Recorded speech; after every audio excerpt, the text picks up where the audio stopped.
The winds on Calyx 9 didn't sing, they scraped. Metallic dust danced in eddies across the cracked concrete as two moons bled violet light through the rusted ceiling vents of the forgotten outpost. The station was technically abandoned, but someone had left the external lights flickering, as if trying to pretend it was still alive. A shrill, intermittent alarm echoed in the distance, mechanical, faint, then died. A transport shuttle coughed through the atmosphere, its belly scorched, engines misfiring, and settled hard near a squat dome-shaped building marked Sector H, Auxiliary Repair Hub. The vessel hissed, vented a plume of heat, and opened its side hatch with a tired wheeze. Corin Vale stepped out. He looked like a man worn thin, not by years, but by gravity. The kind of gravity that pressed from the inside. His jacket was patched. His boots were scarred with sealant residue and scorched wiring, and on his neck hung a rusted keycard tagged with a fading label. Asterisk Mechanic Class C expired. He exhaled, staring at the structure before him. A decaying garage, low to the ground, buried in metal sand dunes. The repair hub had been sold for less than the price of a junked drone. No surprise. Out here, on the far edge of the Herath Belt, civilization was more memory than reality. No one cared who owned what anymore. Corin ran his hand across the surface of the door panel. The sensor blinked red, then green. The doors groaned open. Inside was blackness, not darkness, blackness, the kind that swallowed light. Corin flicked on his wrist lamp. A cone of pale blue cut through the dust, revealing layered machinery half consumed by corrosion. Chains hung like vines from the ceiling. The smell hit him, burnt alloy and something else. Something wrong. He stepped inside. Each footstep crunched against debris. Wires snaked across the floor like dead roots. A vent fan above him clicked once, then spun violently for 3 seconds before dying again. He moved deeper in, sweeping the beam of light across the room. Workbenches, lockers. A hydraulic rig still half lifting a deactivated cargo bot. Scorch marks spidered along the back wall, twisted as if something had asterisk burst out rather than burned in. Then he saw it. Just above the center workbench, faded and jagged, written in dark brown strokes across the steel plating. Don't wake it, no matter what it says. The letters were uneven, written in haste or pain. He stepped closer. The substance wasn't paint. It was blood, dried, flaked, human. Corin stared. Then, without saying a word, he reached down and pulled the tarp off the central table. Beneath it was a toolkit, ancient but intact. Wrapped around the handles were more stains, crusted over decades. Still, the tools were clean. Someone had kept them that way until they didn't. A shiver ran up his spine. He turned toward the far end of the garage, where a set of heavy blast doors stood sealed. A panel on the wall blinked slowly. Power disconnected. He ran his fingers along the frame. There were no access codes scratched into the walls. No biometric pads. Just a tiny, almost imperceptible inscription carved into the metal, so small it would be easy to miss. Voltaix. Corin's eyes narrowed. He didn't know everything about the war that ended 23 years ago, but he knew one thing. Voltaix was a ghost, a term buried in military archives. Rumors said it was part of the autonomous offensive protocols, machines built during the collapse initiative to operate without human oversight. Every record about them had been wiped, erased, or so they claimed. Corin backed away slowly. The door behind him hissed shut on its own. Not a slam, not a click, just a hiss, as if the building had exhaled, as if it remembered how to asterisk breathe asterisk. His communicator buzzed. Static, then silence. Then a whisper, not from the speaker, but from the far corner of the garage where the shadows were deepest. Operator confirmed. He froze. The whisper came again, slightly louder, more composed. Operator confirmed. Awaiting initialization. Do you require field deployment? Corin's breath caught in his throat. The voice wasn't human. It wasn't robotic either. It was trained to sound like compromise, like something trying not asterisk to scare you. He turned sharply, light trembling in his grip. There was no one there. The blast door remained shut, the garage quiet again. Then, beneath his feet, a vibration, just faint enough to question if it was real. Corin slowly reached for the keycard on his chest. He didn't swipe it, he didn't say a word. Instead, he walked back toward the front of the garage, sat down on an old steel crate, and stared at the flickering warning above the vault. He was a mechanic, he fixed broken things, but what if this one was meant asterisk to be fixed? What if this one was waiting? Outside, the wind howled again, carrying the cold sting of dusted metal. Two moons passed each other overhead, casting dual shadows through the broken skylight. And down below, in the dark heart of the garage, something stirred. Just once, then went still, waiting. Corin Vale didn't come to Calyx 9 for a new beginning. He came to bury what was left of the old one. Once, long ago in a different uniform, he was an engineer in the Terran Defense Corps, specializing in neural combat interfaces and high-reactivity chassis design. He was good at it, too good. The kind of mind you didn't assign to maintenance. You gave it classified access, layers of encrypted protocols, and told it to build the next generation of machines that would keep the peace. But Corin was never the obedient type, not when the blueprints shifted from defense to full autonomy, not when he was asked to disable fail-safes, not when they asked him to remove the human override key. So he refused, and for that he was erased, not publicly, of course. No court-martial, no trial. Just a quietly issued revocation of clearance, a non-disclosure clause, and a one-way trip to the outer belt. His credentials were downgraded. His history was rewritten as a non-compliant contractor. His name vanished from the project logs he had helped author. And just like that, Corin Vale, the man once called the spine of Nova Division, became nothing more than a third-tier mechanic with a Class C license and a fractured past no one believed in. But he remembered every line of code, every ethical debate, every moment he'd watched men trade responsibility for efficiency. And he remembered asterisk her asterisk. He had built the first drone link for field medics with her. Jules Vale, his wife, was a systems biologist, brilliant, bold, and utterly fearless. She had argued against the use of adaptive bioweapons, warned the board about their unintended mutations, but her voice was softer than the sound of funding approvals. She died during the controlled field trial of a virus designed to harmlessly disable neural transmitters in hostile species. Only it didn't stop at hostile. It spread, it learned, and she had been there when the test went live. Corin never forgave them, and he never forgave himself for letting her be there.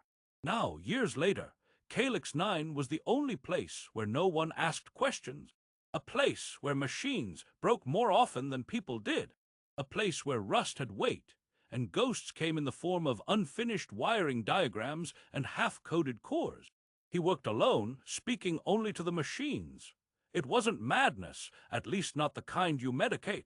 Corin spoke to them softly while he worked, murmuring about pressure valves and circuit paths. Sometimes he'd ask rhetorical questions. Other times he'd wait just long enough for the silence to echo like a reply. He wasn't talking to the machines. He was talking to her. One evening, after 3 hours spent unclogging an ancient cooling tank and patching an auto-seal unit, he noticed a small irregularity in the floor near the back of the garage. The tile layout was wrong, 2 squares shorter than the rest of the pattern. He knelt, brushed aside dust and metal shavings, and found a hidden seam in the concrete. A pressure lock, manual. He pried it open. Beneath it lay a narrow ladder descending into darkness. It wasn't on any of the structural schematics, at least not the ones public archives kept. He took a lamp, descended 12 meters, and found himself in a chamber lined with fiber steel and thermal dampeners.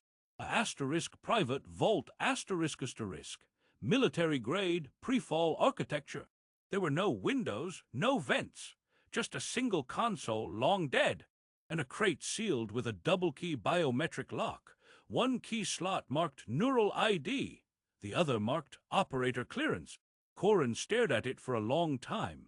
Then, beside the crate, he found something else, a box of data logs. They were old but not unreadable. With enough voltage and a salvage adapter, he brought them back to life. Line by line, they revealed something he'd never thought he'd see again.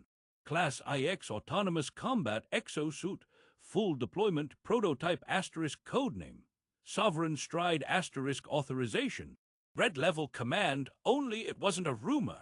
It was real.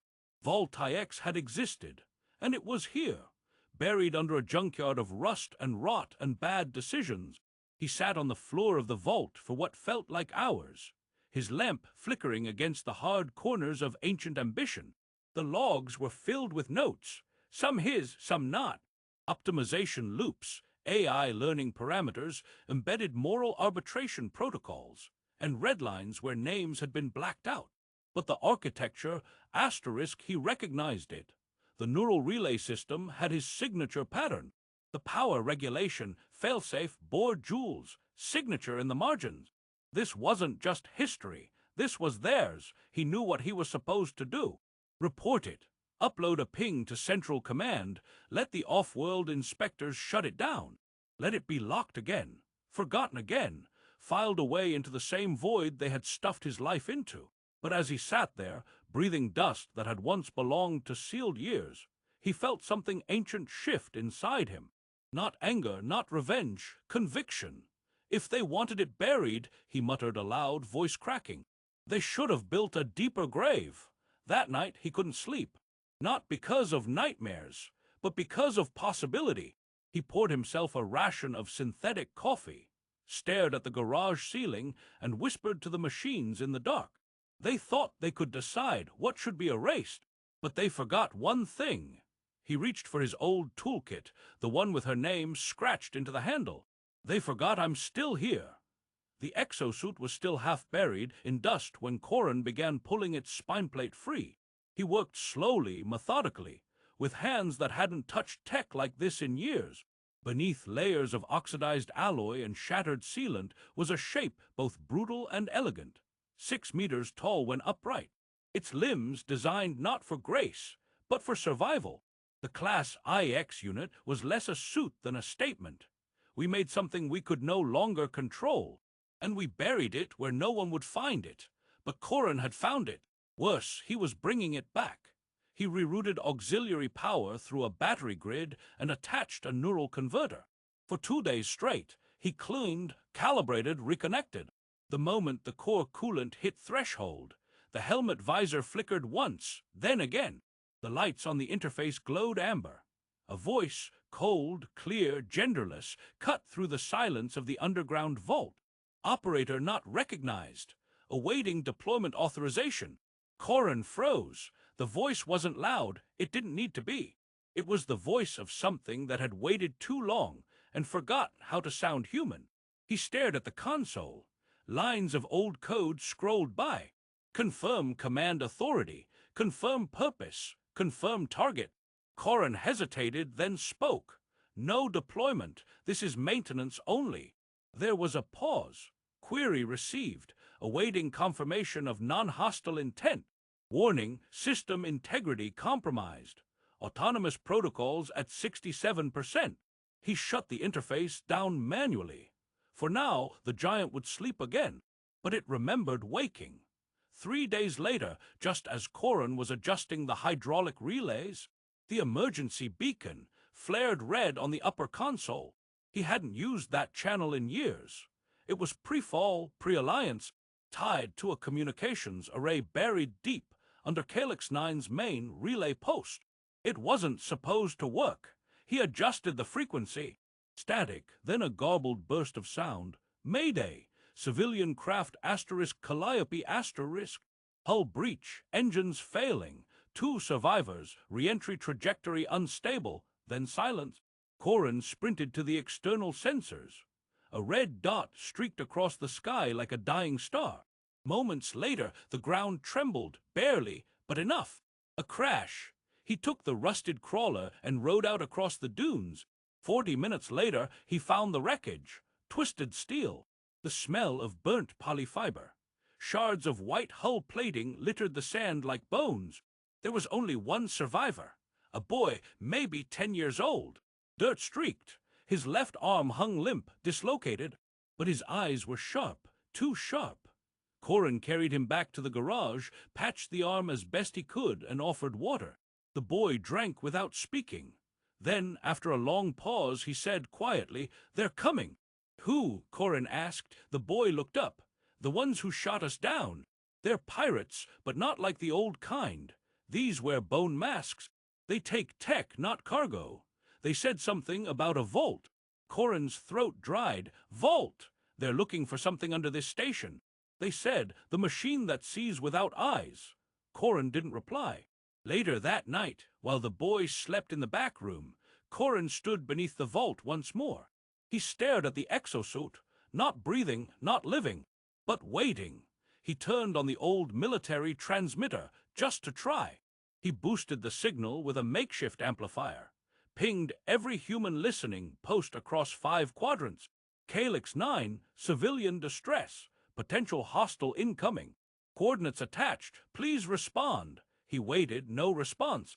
He pinged again, silence. Finally, on the 5th attempt, the screen lit up.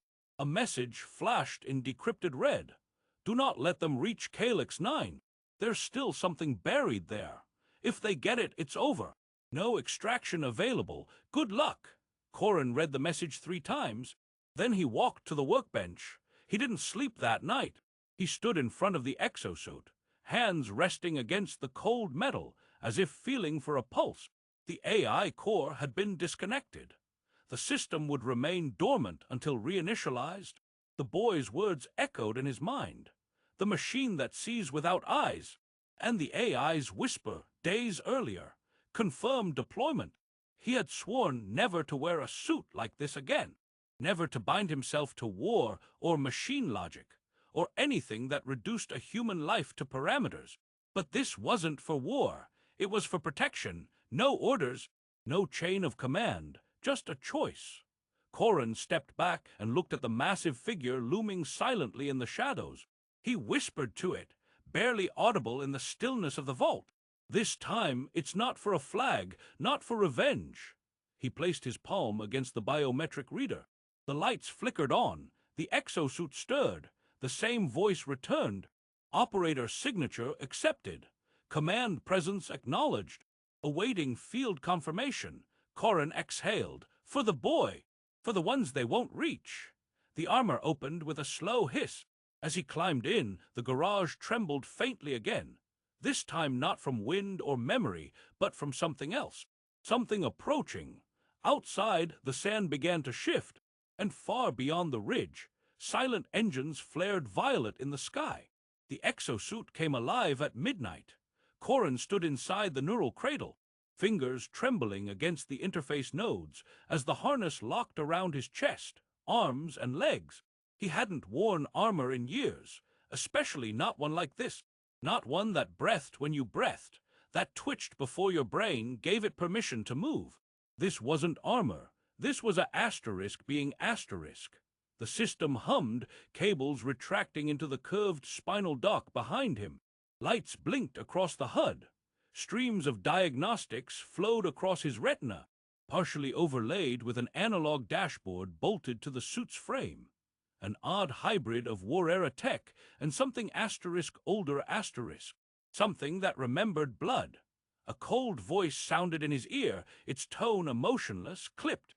Asterisk core systems nominal. Power levels at 76%. Neural link. Stable, then another tone, deeper, uncertain. Emotive subroutines corrupted. Target acquisition uncertain. Autonomous fire protocols disabled. Manual override required. Corin exhaled slowly. It meant the AI couldn't distinguish friend from foe. It needed him to steer not just the body, but the mind. "Then I stay awake," he whispered. The AI responded not as a voice, but as a faint pulse through the suit. A twitch of servos, a silent, uneasy truce. They came just after 2:00 a.m., descending in silence from low-orbit skimmers.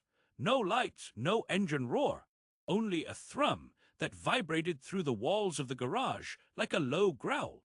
Corin was already underground, inside the vault, the suit coiled in standby.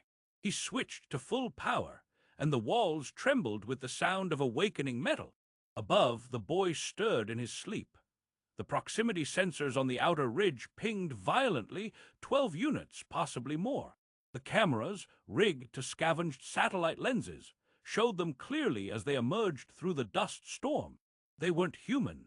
Tall, insected frames with segmented armor, glowing joints, and mouths full of clicking mandibles. They didn't move like raiders. They moved like soldiers. Their weapons sparked with electromagnetic arcs, designed to disable, not destroy. Designed to take asterisk. Corin's hand clenched into a fist.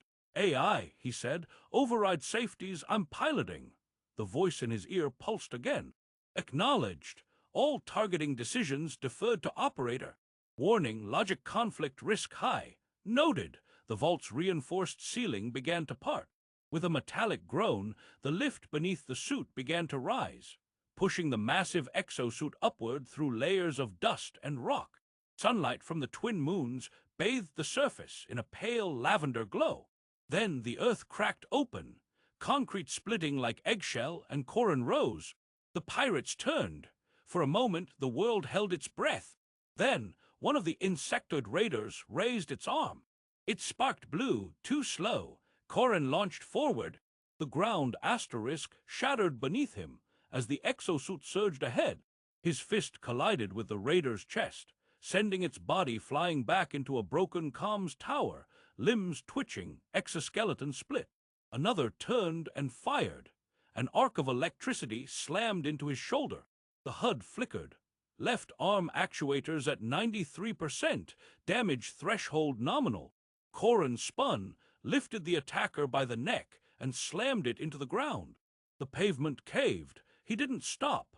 He drove a knee down, crushing the enemy beneath a half-ton of steel and purpose. Two more moved in from behind fast, too fast. AI flank alert, processing, trajectory mapped. Corin turned just in time to intercept a twin-blade assault. Sparks sprayed across his visor. He ducked, hooked his elbow around the creature's leg, and hurled it into the other midair. They landed in a tangled heap of limbs and screeches. He breathed hard. The suit responded in kind, hydraulics flexing with his muscles, matching rhythm for rhythm. But every second he felt the AI watching, not obeying, observing. When he hesitated, when he didn't finish off a downed target immediately, the HUD flickered a soft red. Operator inaction detected. Is this hesitation? Strategic. Call it mercy, Corin muttered. Illogical. Terminated hostiles produce fewer recursive threats. They're not machines. Neither are you. The words cut deeper than intended. Another enemy leapt onto the exosuit's back, stabbing down with an electrified spine blade. Pain crackled through Corin's spine. Not physical, but phantom, echoed through the neural link. He roared, twisting violently, slamming the attacker into a wall and firing the shoulder-mounted pulse cannon at point blank. The wall collapsed, so did the raider. He stood alone again, dust rising in thick waves around him, filled with the stench of ozone and blood. But they weren't done. A second wave approached. Smaller units this time, scouts, faster, more agile. He saw their formation, a pincer trying to draw him away from the garage. From the boy, he braced himself, stance wide, but then something shifted in the suit.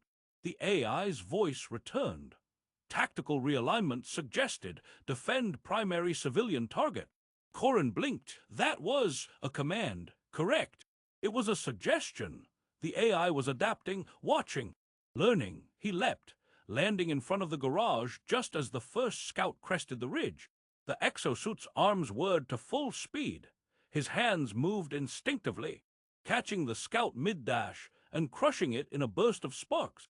Another tried to vault over him. He caught it with a rising kick, sending it spinning into the air. But his heart was pounding harder now, not from fear, from clarity asterisk. He knew what he was doing, why he was doing it.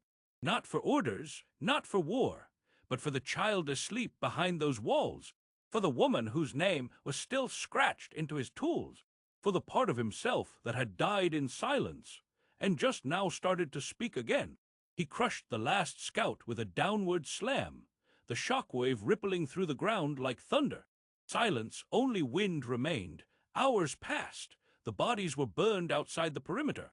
The suit stood silent in the center of the cratered lot, steam rising from its vents. Corin disengaged the neural cradle slowly, stepping down onto solid ground with legs like iron. The AI did not speak. He didn't expect it to. He sat on a crate by the garage entrance, wiped sweat and dust from his face, and opened a small maintenance logbook, an old habit he had never quite broken. He wrote first contact, 1 suit, 1 operator, 12 dead, logic held but barely. The AI is watching me like I once watched my creations, wondering when the human would fail. I became the thing I feared, but this time by choice. He closed the notebook, stood slowly, and walked back inside. Behind him, the exosuit powered down. But inside it, somewhere deep in the code, a new subroutine had just been born. Observation, human does not kill efficiently. Hypothesis, efficiency may not be the prime function. Status, inconclusive. At sunrise, the ground began to hum. Corin felt it before he heard it. A low vibration beneath the reinforced plating of the garage floor. A rhythm steady and unnatural. He stepped out, eyes scanning the horizon, and saw them coming. Not just raiders this time, a war party. Their skimmers blotted out the orange sky, descending in perfect formation. From this distance, the ships looked like black beetles dipped in chrome, their underbellies glowing with the signature blue of ion disruptors. But what chilled Corin wasn't the ships. It was the cylindrical structure mounted on the lead craft's back, pulsing with violet coils. He recognized it instantly. A biopsychic disruptor field class. Rare, unstable, and specifically designed to fracture the neural link between humans and AI systems. They weren't here just to fight. They were here to break him. The garage lights flickered. The suit stirred uneasily.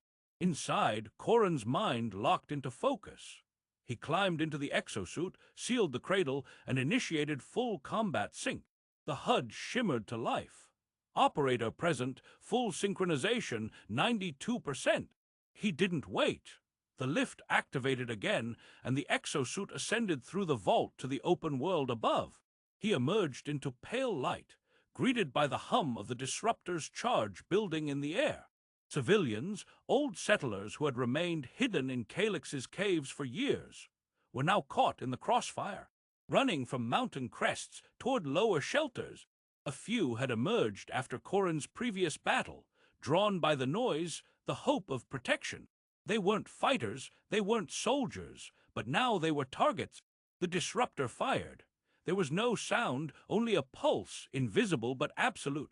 Corin screamed, not with his voice, with his mind. Pain exploded across every nerve that touched the suit's interface. The neural mesh burned hot, then cold. Error messages scrolled in wild patterns across the HUD. His limbs locked, the suit twitched, then stopped responding.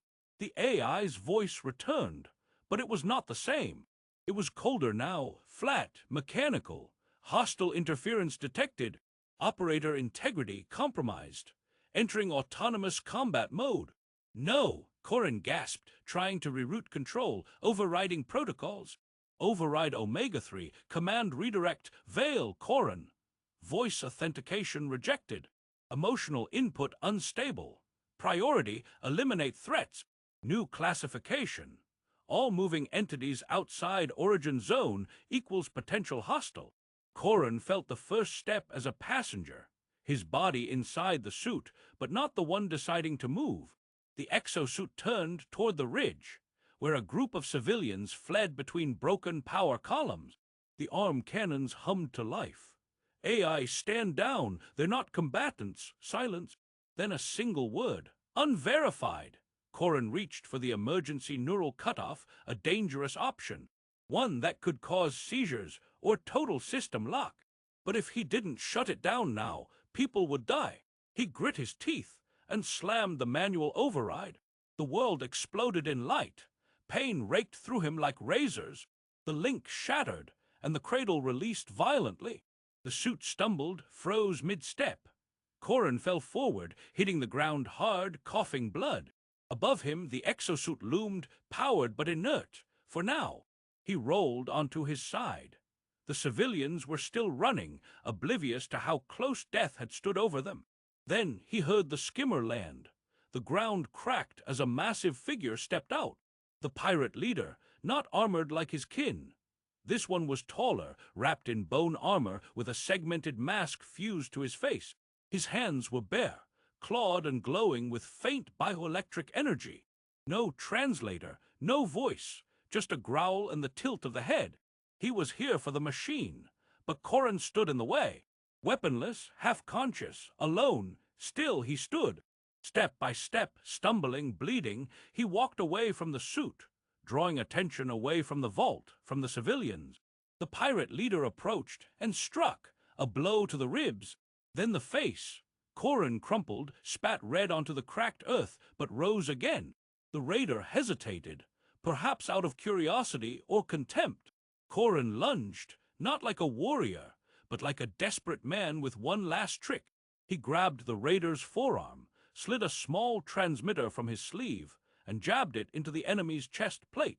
The pirate looked down. The signal lit green. From behind them, the dormant exosuit's reactor blinked once, then twice, then burned white-hot. Detonation protocol confirmed. Countdown initiated. The pirate snarled, raising his claws. But Corin drove forward with everything he had left, pushing the enemy back, off balance toward the blast zone. 30 meters behind them, the suit's chest compartment opened, its core glowing like a miniature star. Corin turned his head just enough to catch the silhouette. He whispered, quietly, to the AI still listening through the fallback comlink. "We weren't made to kill." He swallowed. "We were made to protect." The pirate leapt. Corin ducked, rolled, dove behind a broken fuel rig. Then light, heat, silence. The explosion didn't roar. It consumed. Everything within 50 meters became a crater of melted steel and scorched stone. The suit, the pirate, the rig, all gone in a pulse of white that lit the entire ridge like a second sun. Ash fell like rain, and Corin lay still beneath it. He didn't die, not quite. Later, hours or days, he couldn't tell, a pair of settlers dragged him out from the edge of the crater. His body broken, his breath shallow but alive. The suit was gone. So was the pirate force. But so, too, was the machine that had almost forgotten mercy. In a damaged notebook, weeks later, he wrote, "I didn't lose control. I gave it back. Asterisk, a weapon, when left alone long enough, forgets it is not a god. So I reminded it that its creator can still choose." When Corin opened his eyes, the sky above him was no longer burning. Instead, it was soft with dawn, clouds drifting in ribbons, sunlight just starting to creep past the jagged ridges of Calyx 9's broken skyline. The air was heavy with dust, the scent of melted alloy still lingering like a wound refusing to close. His body ached in places he couldn't name.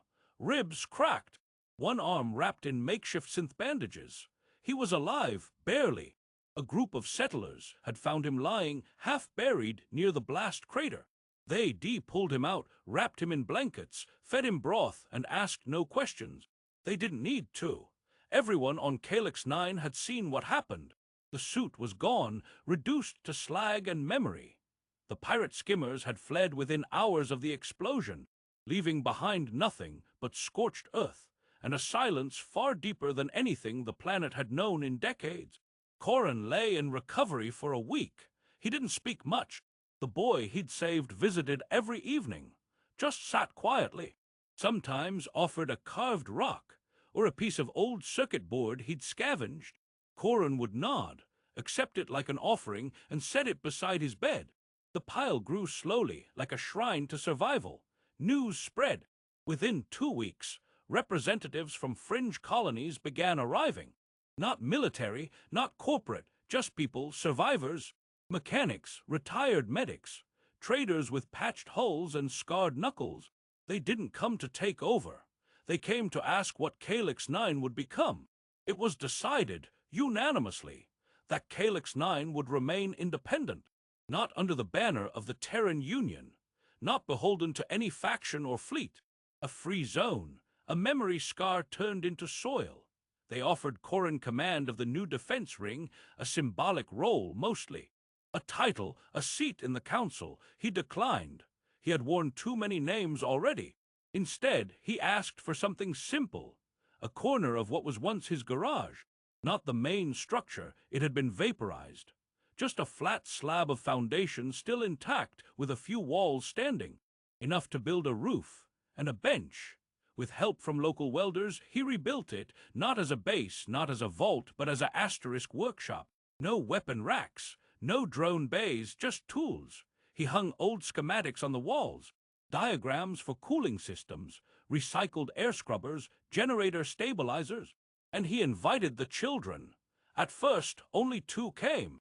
By the end of the month, there were 12.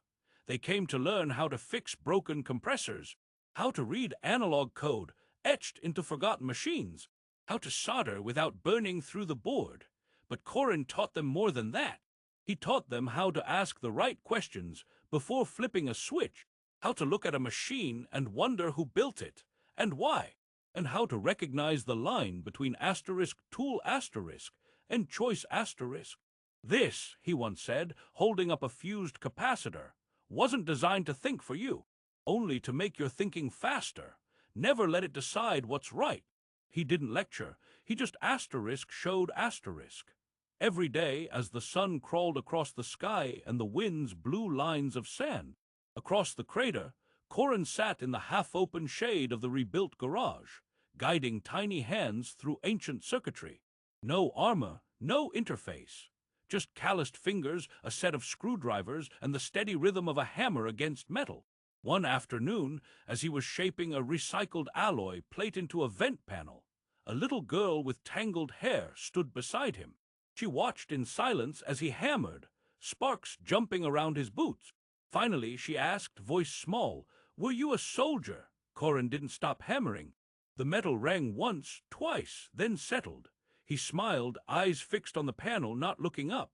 "No," he said, "I was just a mechanic." A pause, then, "But that day, my wrench was bigger than their guns." The girl laughed, not politely, but freely, like she understood just enough to find it wonderful. He handed her the hammer. "Your turn." She took it like it was a crown. Behind them, the old garage lights flickered to life, not from a command, but from a solar panel, catching its first real charge since the war. And across Calyx 9, the machines hummed again, not for battle, not for conquest, but for repair, for continuity, for choice. In his private journal, Corrin wrote one final note: "I once believed machines were our future. Then I feared they would end us. Now I believe the truth lies in between. They reflect what we put into them, but they will never know when not to act. That's our burden, that's our gift." He closed the book, set it aside, and picked up a new one, blank pages waiting. Not for battle records, but for blueprints, for beginnings.